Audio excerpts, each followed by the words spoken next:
The number on my phone was a 312 area code. Chicago. I hadn't lived in Chicago for 11 years. I almost let it go to voicemail. I was in the middle of making dinner, just a can of soup, nothing special, and I'd learned a long time ago that numbers I didn't recognize almost never brought good news. But something made me answer. Maybe it was the time of day.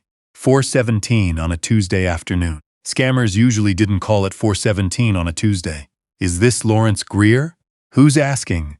My name is Jonathan Ferris. I'm a partner at Ferris & Dumont, an estate law firm here in Chicago. I'm calling regarding the estate of Miriam Greer. I set the spoon down on the counter. The soup kept simmering.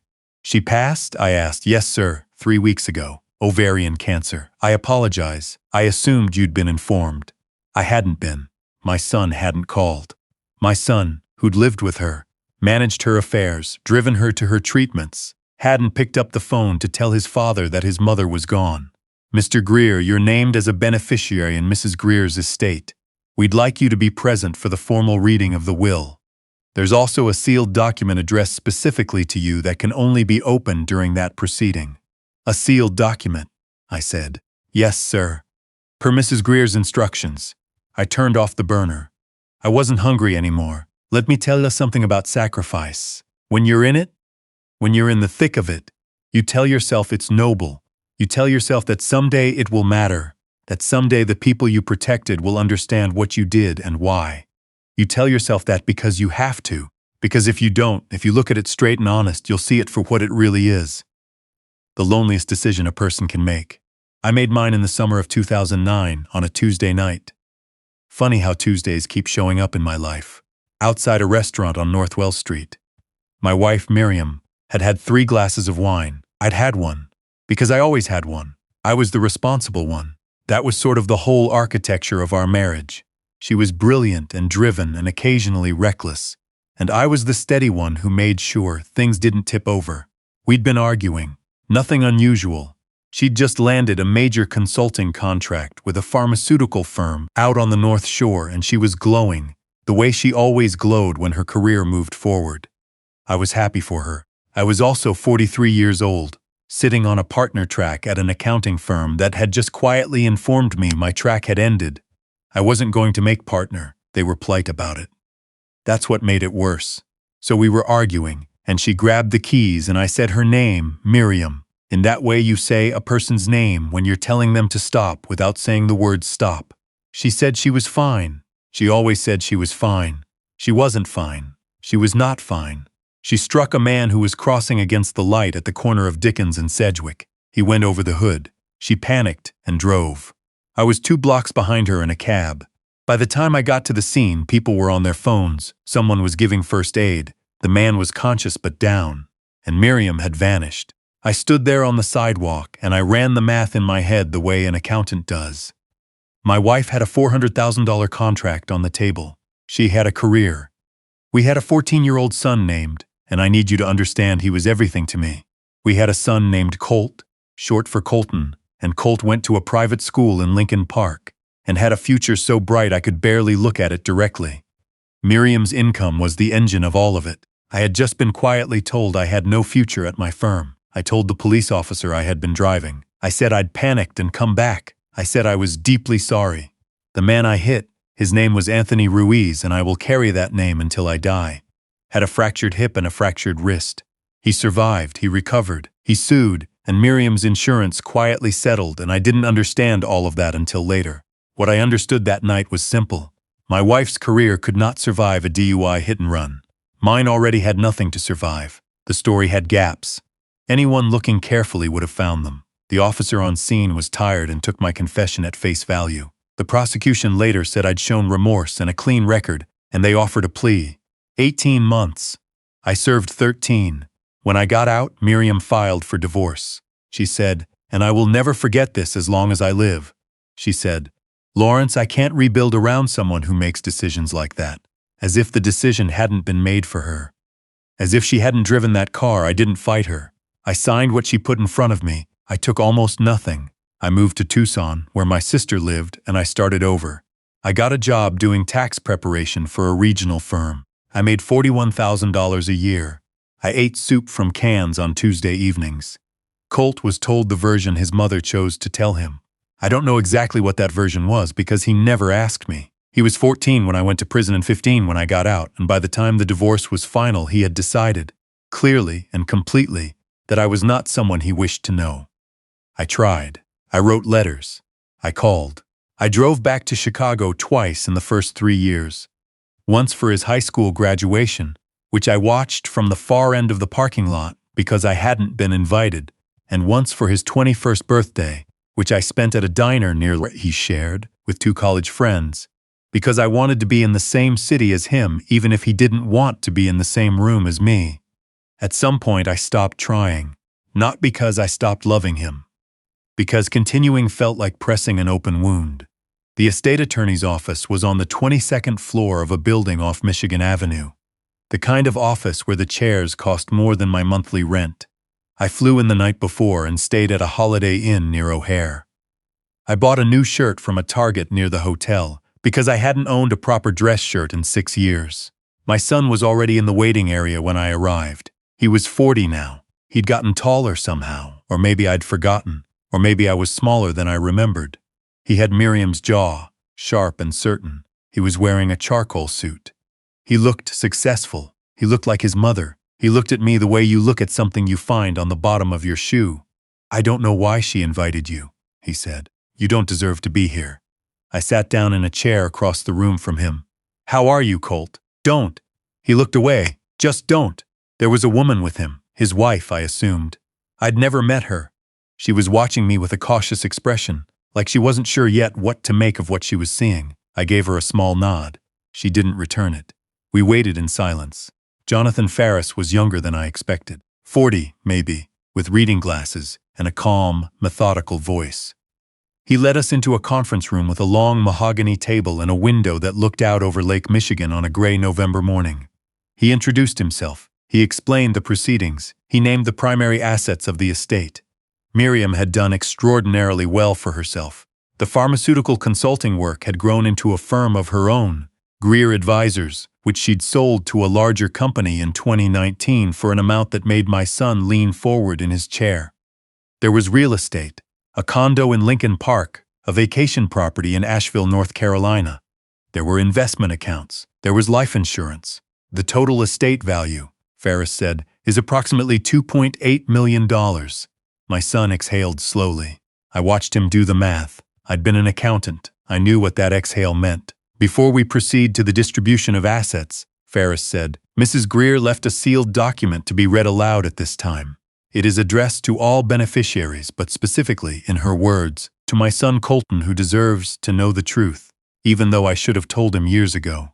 My son looked up. His expression shifted just slightly, just around the eyes.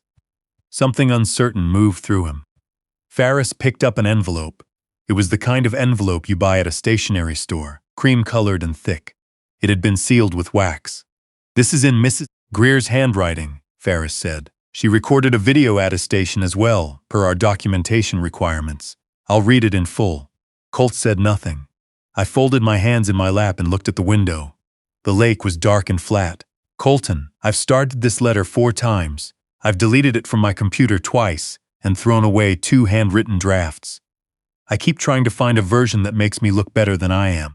I've finally accepted that no such version exists. On the night of July 14, 2009, I was driving under the influence. I had consumed alcohol at dinner, and I drove anyway, because I told myself I was fine and because I had always been able to convince people, including myself, that I was fine when I wasn't. Near the corner of Dickens and Sedgwick, I struck a pedestrian.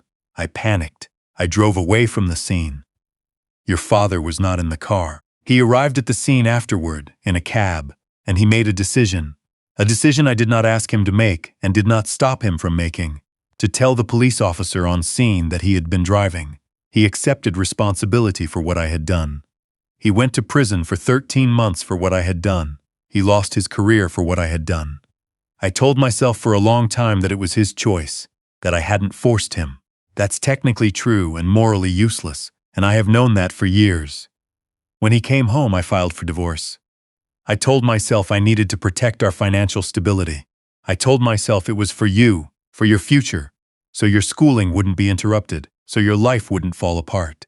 What I was actually doing was protecting myself from having to look at him every day and remember what he had done for me and what I had failed to do in return. I told you a version of events that let you be angry at him instead of at me.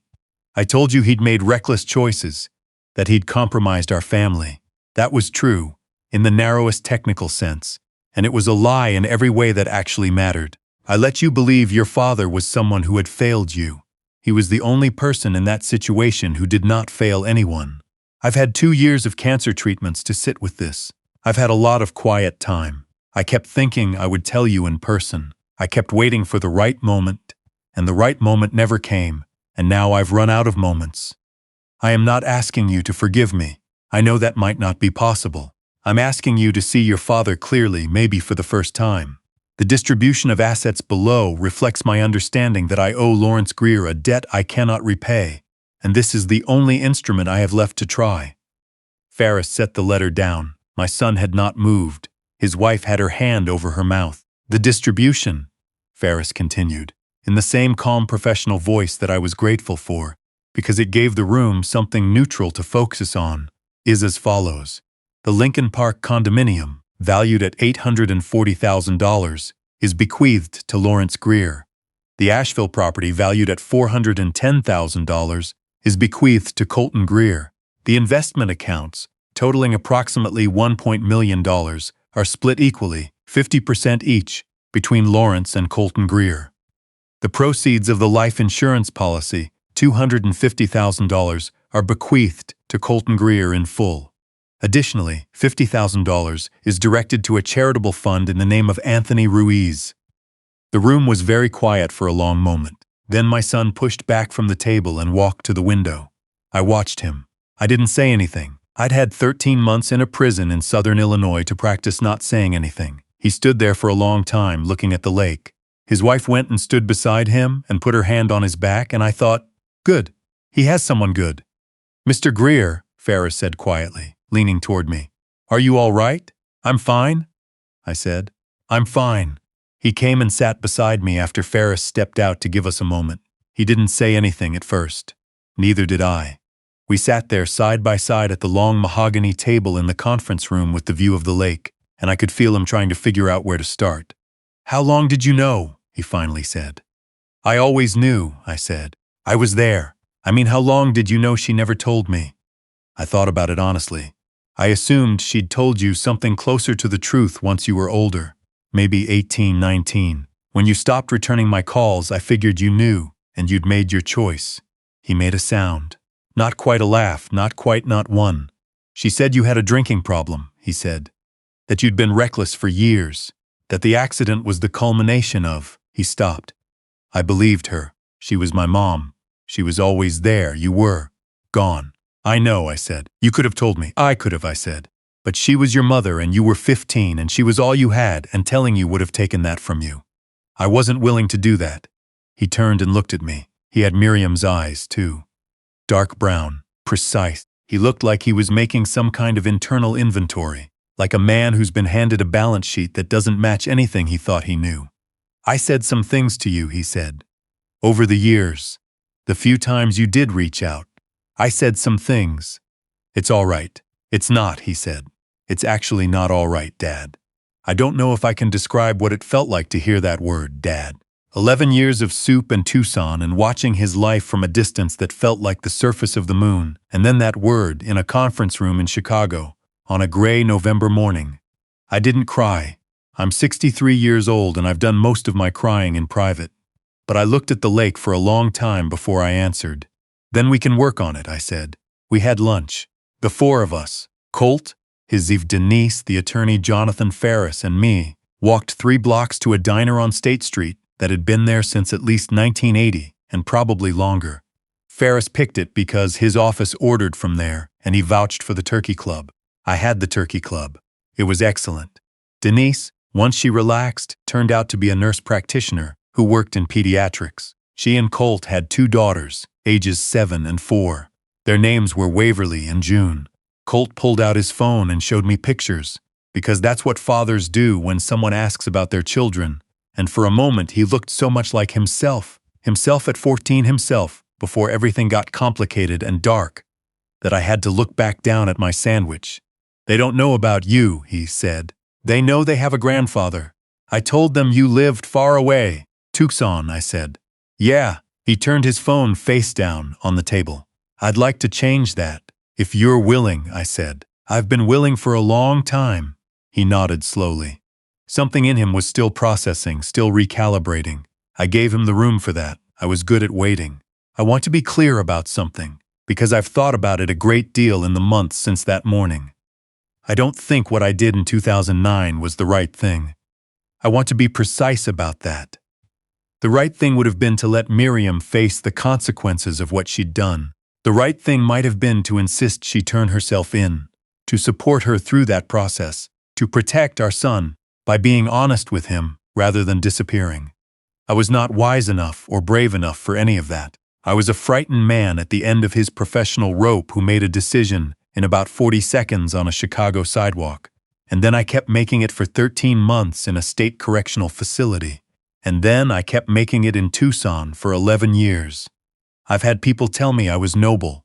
I find that uncomfortable. Anthony Ruiz had a fractured hip and a fractured wrist because of what my wife did, and I spent 13 months in prison while she rebuilt her life, and my son thought I was a failure for the better part of 3 decades. Noble is not the word I'd use. Complicated. That's the word. Complicated and lonely, and not something I'd recommend to anyone. What I will tell you is this. The Lincoln Park condo sold in February. The market was soft but not terrible, and I netted just over $800,000 after fees. I paid off the modest amount of debt I'd accumulated over the years. 2 credit cards, a remaining balance on a used car, and I found a small house in Flagstaff, which is cooler than Tucson and closer to the mountains, and I bought it outright with cash and had money left over. I set some aside. I gave some to Anthony Ruiz's charitable fund, beyond what Miriam's estate had already directed there. I started a small bookkeeping service, 3 clients, enough to keep me busy. I didn't need to work, but I needed to work, if you follow me. In March, Colt drove up from Phoenix with Denise and the girls for the weekend. Waverly is 7 and very confident and had about 1,000 questions. June is 4 and didn't say much to me at first, but by the end of the second day she had fallen asleep on my couch with her head against my arm, and I sat very still for 2 hours because I didn't want to move her. I thought about Miriam, not with anger, somewhere past the anger. She had made choices that damaged people she loved, including me. And then she had spent 2 years of cancer and chemo, figuring out how to say so, and that was complicated too. I thought about the version of her I'd married, the one who was brilliant and reckless and believed she was always fine. I thought about all the things we might have built if either of us had been wiser or braver or more honest. I let myself miss her, just for a moment, just sitting there with my granddaughter asleep against my arm. The last thing Miriam's letter said, I'm quoting from memory, because I've read it enough times to know it, was this: "I don't know how to reconcile the man I let you believe your father was with the father he actually is. That's not your problem to solve. It's mine. I'm just sorry I ran out of time to solve it myself. Tell him I said thank you. He'll know what I mean." I know what she meant. I think about what I would do differently. All of it, probably, in one way or another. But that's the thing about decisions you make at 43 on a sidewalk in the dark. You don't get to revise them.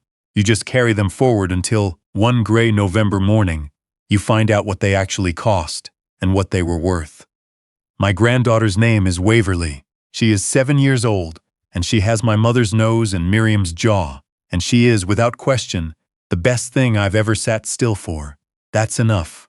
At 63, standing in the mountains with my son on his way back up to visit for the holidays, and a small house that's mine outright, and a bookkeeping business with 3 good clients, that's more than enough.